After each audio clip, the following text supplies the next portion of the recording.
Tyson, I know you're a big believer that everything can be fixed by a cup of tea and a chat, so we brought along a cup of tea for you. I know it can be hard to get some in the States. Thank you very much. Yorkshire tea. I'll have a nice cup of tea when I get old. Yorkshire Gold.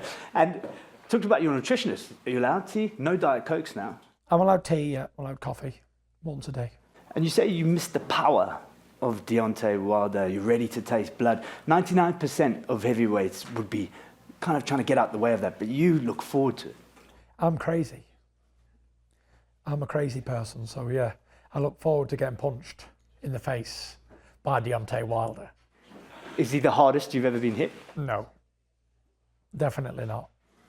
So it's a myth.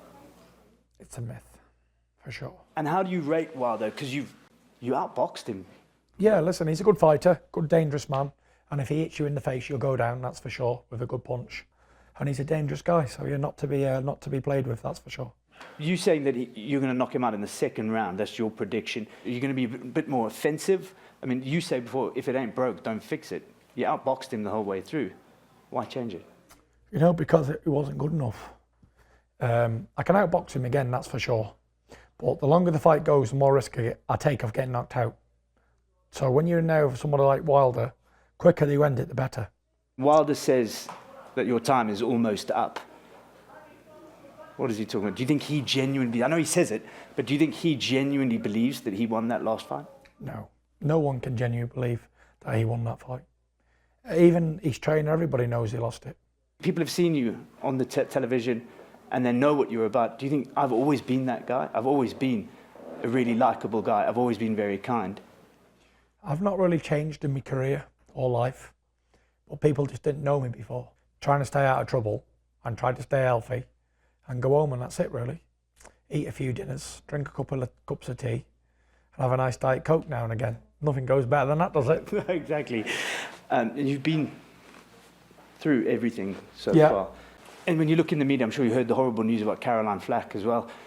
Does that resonate a little bit with you? Do you think perhaps people are too harsh to people online? Perhaps the media pushes things too far? You know, it's all the media and all the social media stuff will all lead to mental health problems. And if someone's suffering with mental health as well, then they're getting bad press and they're getting bad social media comments and stuff. It can drive people to do crazy things. And that poor woman, 40-year-old, has committed suicide. She's probably mentally unwell as well, and needed help. I'm not sure of the circumstances, and I don't know what's gone on because I've been over here, I've not looked into it.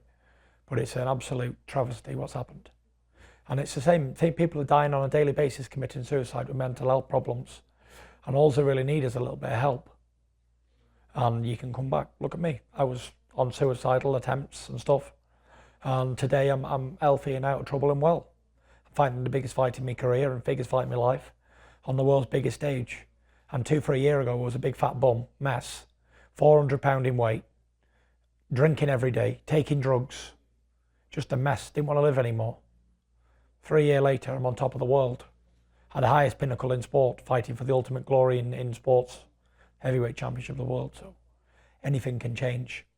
A year can make a massive difference. A day can make a massive difference. And like I say, before you go and do anything stupid, always have a nice cup of tea and think about what you're going to do in your life first.